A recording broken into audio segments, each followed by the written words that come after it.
고백합시다. 언약에 신실하신 하나님, 언약에 신실하신 하나님, 네, 언약에 신실하신 하나님.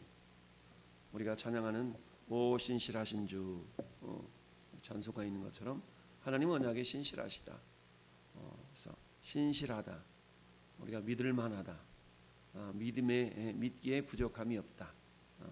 신실, 믿을 신자, 열매실자, 신실하다. 그래서 언약에 신실하신 하나님. 우리가 하나님은 신실하시다라고 할 때 무엇에 신실하신가? 하나님은 말씀하시고 그 말씀하신 말을 실행하시는 하나님이시다. 그래서 언약에 신실하신 하나님. 여러분, 하나님께서 창세기 12장에 아브라함을 본토 친척 아버지 집을 떠나 내가 내게 지시할 땅으로 가라. 너는 복이 되게 하겠다. 라고 아브라함과 최초로 언약을 맺으시죠. 아브라함과 총 7번의 언약을 계속적으로 확인하시면서 언약을 맺으셨는데, 여러분, 언약의 목적이 뭐라고 그래서요? 언약의 목적은 따라합시다. 하나님의 나라.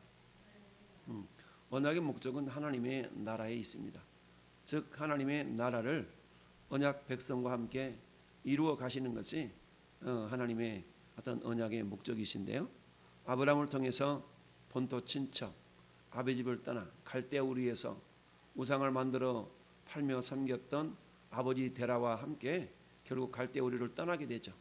하나님이 부른 사람은 아브라함이었지만 아버지 데라와 함께 우르 땅을 떠나게 되었다. 그리고 우르 땅을 떠나서 중간 기착지인 하란 땅에 머물러서 아버지 데라를 거기에 또 떨고 두고 하나님이 재차 부르시죠. 아브라함아, 내가 너한테 지시할 땅으로 가. 내가 부른 것은 네가 아버지가 아니라 너다 라고 하시면서 하나님이 아브라함을 재차 부르시죠.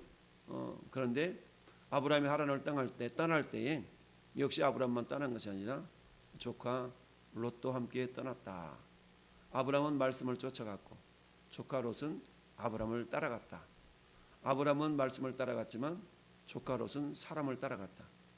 우리가 신앙생활하는 그런 방법을 말씀해 주고 있죠. 사람을 처음에 따라갔다 할지라도 말씀을 발견하고 말씀을 따라가는 것이 우리 신앙생활일지인데, 사람을 보고 가면, 사람이라는 것은 예레미야 17장에 있는 것처럼 심히 부패한 것이 사람의 마음이다. 그러니까 인간에게서는 선한 것이 나올 수가 없죠. 그러니까 우리는 사람을 보고 출발했다 할지라도 반드시 하나님을 발견할 수 있어야 되고 말씀이신 하나님을 따라 우리의 신앙생활을 할 수 있어야 된다. 41절 말씀에 보면 레위 사람들이 이스라엘 자손의 기업 중에서 받은 성읍은 모두 48 성읍이었다. 12지파에게 분배되어졌던 그런 땅에서 우리 하나님은 48 성읍을 일종의 차출해서 레위 지파에게 나누어 주었죠. 그 가운데 레위 지파에게 6개의 도피 성읍을 또 골고루 분배해 주었다. 레위 아들이 장자 게르손, 둘째 고핫, 셋째 무라리가 있었는데, 하나님은 가장 충성하고 헌신했던 고핫 자손인 그리고 그 자손 중에 있었던 아론의 자손에게 땅을 분배해 주었다. 이처럼 둘째였지만 하나님께 가장 귀하게 쓰임 받았던 고핫 자손의 땅을 먼저 분배해 주셨는데, 그 고핫 자손 중에 아론에게는 헤브론이라는 그런 도피성을 또 할당해 주었고, 나머지 고핫 자손에게는 세겜성을 할당해 주었고, 그 다음에 붙어서 이제 게르손 첫째인 게르손 자손에게 저 북쪽에 있는, 그리고 므낫세 절반 지파에 있는 그 지역을 할당해 주고, 그리고 나머지 이제 무라리 자손에게는 갓 지파와 그 다음에 루벤 지파, 그리고 저 북쪽, 동쪽, 동북쪽에 있었던 스불론 지파, 이렇게 세 지파에게서 역시 땅을 분배해 주면서 각 지파별로 세 아들에게 2개의 도피성을 다 분배해 주었다. 그걸 통해 하나님은 공정하신 하나님의, 공평하신 하나님의 다스리심을 어제는 우리가 묵상해 보았고요. 오늘은 언약에 신실하신 하나님, 아브라함에게 7번씩이나 언약을 맺으시면서 내가 이 땅을 너와 네 자손에게 줄 거야. 그런데 네 자손이 하늘의 별들처럼 하늘의 별들처럼 바다의 모래처럼 많게 해줄 거야 라는 약속을 할 때는 아브라함에게 자식이 한 명도 없었죠. 이처럼 오직 아브라함과 그 아내 사라, 자식이 없었던 그 아내 사라와 함께 하나님은 언약을 맺으시고 가나안 땅을 너와 내 자손에게 주겠다라고 약속하셨어요. 그런데 그 약속을 이루시기까지는 정말 우여곡절이 많이 있었던 걸 봅니다. 인간적인 모습으로 본다 그러면 아니 어떻게 자식도 없는데 저렇게 하나님이 약속하시지? 라는 그런 의구심을 가질 수가 있었겠죠. 그러면서 그저 75세 된 노인 양반을 하나님이 부르시고 그 노인에게 언약을 맺으셨는데 자식이 생기지 않았죠. 결국은 하나님은 100세에 딸랑 이삭 한 사람을 주셨는데 그 이삭을 통하여서 하나님은 언약을 이루어 가셨다. 물론 그 뒤에도 아브라함은 그두라라는 후처를 얻어서 자식들을 또 낳기도 하죠. 그런데 하나님의 약속의 중심은 이삭이었다. 그래서 이삭을 통하여 에서와 야곱을 낳고 야곱을 통하여 드디어 12 아들을 낳게 하심으로 본격적으로 하나님은 이스라엘의 12지파를 형성하시는 그런 은혜를 허락해 주셨어요. 그런데 또한 430여 년 동안 애굽 땅에서 종살이를 하도록 하나님 또 역사하시죠. 그 애굽에서 그야말로 요셉을 통해서 잘 살다가 요셉이 어떤 왕이었는가를 잊어버린 그 후세대들을 통해 애굽에서 이스라엘 백성들이 또 고난을 받고 환난을 당하다가 하나님 모세와 아론을 보내셔서 결국 그곳에서 구원해 내시는데 하나님은 그런 이스라엘 백성들을 따라합시다. 보시고 아시고 들으시고 그렇죠? 그들의 고통 소리를 들으시고 그들의 고역을 보시고 그들의 어떤 어려움을 아셨다. 그래서 아브라함을 모세를 보내셔서 모세를 보내셔서 어때요?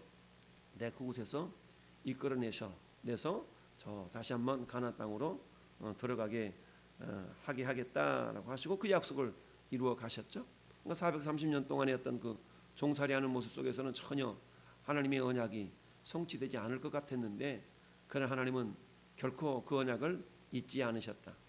아브라함과 이삭과 야곱에게 맺으셨던 언약을 기억하사 하나님 여전히 그 언약을 기억하고 계셨던 것입니다. 그래서 결국은 모세와 아론을 통해 이제 광야를 거쳐서 가나안 땅에 들어가야 되는데 또 그 광야에서 하나님을 불신하고 하나님을 신뢰하지 못함으로 또 광야 40년이라는 그 세월을 또 유리방황하게 되는 그런 삶을 살게 되었죠. 그러나 여전히 하나님의 약속은 유효했기 때문에 결국 모세를 이어서 여호수아라는 그런 믿음의 삶을 통해 다시 또 가나안 땅까지 마침내 들어가게 하셨고 또 가나안 땅도 비어있는 텅 빈 공간이 아니라 원주민들이 살고 있는 그곳에서 하나님은 그래도 내가 이 땅을 너와 내 자손에게 줄 거야 라고 오늘 43절 여호와께서 이스라엘 내 조상들에게 맹세하사 주리라 하신 온 땅을 이와 같이 이스라엘에게 다 주었으므로 그들이 그것을 차지하여 거기에 거주하였다. 여러분 그런데 이스라엘 백성들이 가나안 땅에 살고 있는 원주민들을 100% 완전하게 다 몰아내는 것은 아니었죠. 여전히 이들이 정복해야 되고 이들이 몰아내야 될 원주민들이 있었던 거예요. 그럼에도 불구하고 성경은 뭐라고 말씀하세요? 그들의 주위에 안식을 주셨다라고 말씀하고 있죠. 자, 그러면서 하나님께서 맹세하사 주리라 하신 온 땅을 다 주었다라고 말씀하시면서 결국 어때요? 오늘 본문의 말씀은 결국 가나안 정복 전쟁을 마무리하는 그런 말씀의 내용인데요. 이 오늘 읽어본 우리의 5절의 말씀을 통해서 우리가 생각해 볼 수 있는 것은 언약에 신실하신 하나님이다라는 것인데 이처럼 하나님은 언약에 신실하시다. 여러분 사람은 그렇게 약속을 하고서도 그 약속을 어기는 경우가 많죠. 그러면서 뭐라고 그래? 야 깜빡 잊어먹었다. 아침에 약속했던 것도 점심때가 되면 깜빡 까먹는 경우가 우리 인간에게는 있죠. 그리고는 어때요? 그 약속을 우리는 실행할 수 없는 경우가 많아요. 능력이 부족하기도 하고 상황과 형편이 되지 않기도 하고 그래서 우리 인간은 약속을 실행하지 못하지만 그러나 하나님은 인자가 아니시니 인생이 아니시니 그렇죠? 인자가 아니시니 실행치 못할 리가 없고 인자가 아니시니 후회하시는 법이 없다. 반드시 그 말씀하신 바를 실행하시는 하나님이다라고 민수기 23장 19절에 말씀하시고 있죠. 하나님은 반드시 이행하신다, 실행하신다라는 언약에 신실하신 하나님. 뿐만 아니라 하나님은 모세를 통해 이제 마지막으로 유언과도 같은 그런 메시지가 신명기사라고 그랬어요.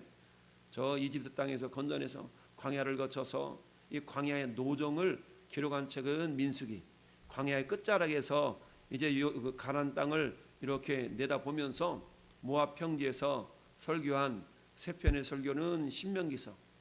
그러니까 창세기에서 하나님의 어떤 창조 사역, 그리고 믿음의 조상 아브라함을 선택하기까지 쫙, 그리고 저 이집트 땅까지 이렇게 그런 고난의 역사, 이게 이 창세기라 그러면 이제 출애굽기는 그곳에서 약속을 지키시기 위해서 불러내시고, 창세기 20장에서 신의 광야에서 하나님이 한 1년 동안 머물면서 하나님이 법을 주셨다고 그랬죠. 그 법을 주신 내용이 레위기서.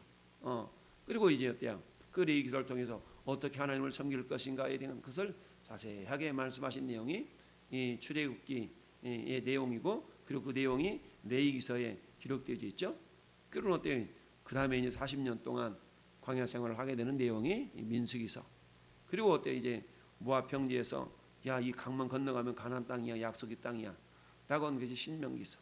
그래서 창세기, 출애굽기, 레위기, 민수기, 신명기, 이 5권의 책을 토라라고 하기도 하고요, 모세오경이라고도 얘기하죠. 그래서 우리는 이 5권의 책을 모세오경, 모세가 기록했다라고 우리가 받아들이고 있죠. 자, 그래서 언약에 신실하신 하나님, 신실하시다, 믿을만하다, faithful, 영어로 말하면 faithful이라고 그러죠. 신실하시다라고 말할 수가 있는데, 자, 여러분, 신명기서 7장 9절에 그런즉 너는 알라, 오직 내 하나님 여호와는 하나님이시요, 따르시라, 신실하신 하나님이라. 그렇죠. 신실하신 하나님이다라고 모세 입술을 통해 말씀하십니다. 그를 사랑하고 그의 계명을 지키는 자에게는 천대까지 그의 언약을 이행하시며 사랑을 베푸신다. 사랑을 베푸신다.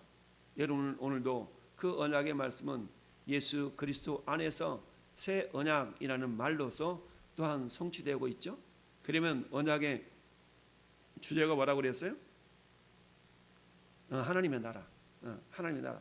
그러니까 이스라엘이라는 한 민족을 하나님이 선택하셔서 가나안 땅을 이렇게 정복해 들어가시는, 이것은 일종의 모형이죠. 모형. 하나님의 나라의 모형입니다. 오늘날도 마찬가지죠. 하나님의 나라는 이중성이 있어요. 이중성.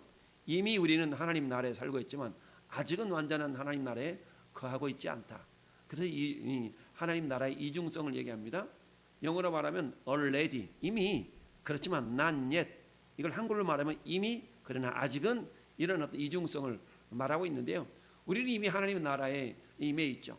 야, 천국이 어디 있다고 물어보냐? 천국 여기 있다 저기 있다 그래도 믿지 말아라. 하나님의 나라는 이미 너희 안에 있느니라. 할렐루야. 여러분 나라의 구성 요건이 뭐예요? 국민 영토 주권 아니겠어요? 이미 내가 하나님의 백성이에요. 하나님의 나라의 영역, 통치 영역은 우리의 마음입니다. 할렐루야. 그런 것 때문에 통치권, 하나님의 주권을 인정하는 그 사람들 마음이 이미 하나님의 나라가 이루어져 있지만, 그러나 아직은 영원한 천국의 모형이기 때문에 영원한 천국은 아직 우리가 이루고 있지는 않다라는 얘기입니다. 그래서 언약의 목적이 하나님의 나라이기 때문에 하나님의 나라 백성, 즉 저와 여러분들은 이미 마음속에 예수를 나의 구주 삼고, 예수님 우리의 구주 삼고 살아가기 때문에 우리가 하나님의 백성이요, 우리가 하나님의 나라요. 그래서 사도 베드로를 통해서 베드로전서 2장 9절에 너희는 하나님의 나라요, 그렇잖아요. 그의 소유가 된 백성이요 라고 말씀하고 있지 않습니까? 너희는 왕 같은 제사장들이요, 하나님의 나라요, 그의 소유가 된 백성이니 라고 주님 말씀하고 있습니다. 저와 여러분들을 통해서 하나님은 여전히 그 언약을 이행해 나가기를 원하신다. 그러니까 어때요? 주님이 오실 그날까지 우리는 어때요? 그 하나님의 나라를 확장시켜 나가야 될 그런 귀한 사명이 있다. 어제 저녁에 웨스트민스터 우리가 신앙 고백서를 통하여서 우리가 살펴봤죠. 여러분, 생명에 이르는 회개, 생명에 이르는 회개를 통하여 회개한 사람들을 통하여서 하나님은 어때요? 하나님의 나라를 이루어 가시게 되고, 그리고 어때요?